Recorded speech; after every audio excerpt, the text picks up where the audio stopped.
Работа диалога женщин Центральной Азии берет курс на развитие экономических возможностей представительниц региона.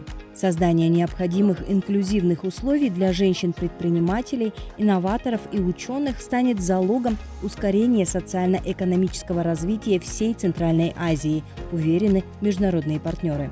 Расширение экономических прав и возможностей женщин – одно из самых разумных решений по развитию институциональных механизмов и инвестированию в женщин-инноваторов и создателей рабочих мест Центральной Азии.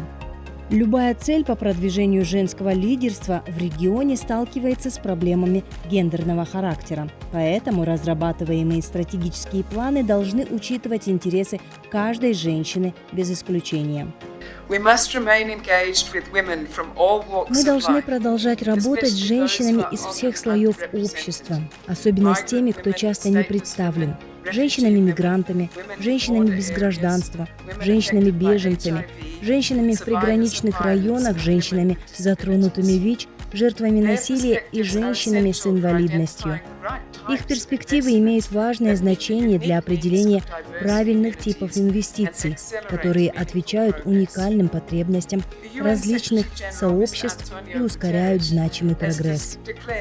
Международные партнеры обозначили конкретные шаги, в числе которых создание инклюзивных площадок для женщин-предпринимателей и инноваторов, где бы они могли взаимодействовать друг с другом, а также с государственными органами и инвесторами. Женское лидерство способствует инклюзивному росту и зеленой экономике.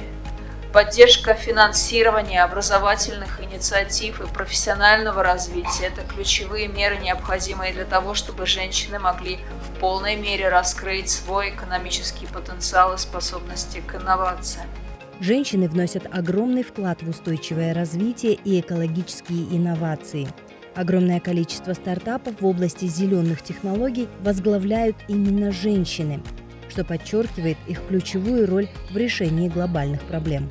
По данным Всемирной организации по интеллектуальной собственности, хотя доля женщин-инноваторов постоянно увеличивается, чтобы дойти к паритету с мужчинами, нам еще предстоит много работать, потому что по данным темпам, если мы не поменяем траекторию, мы такого паритета достигнем только к 2070 году.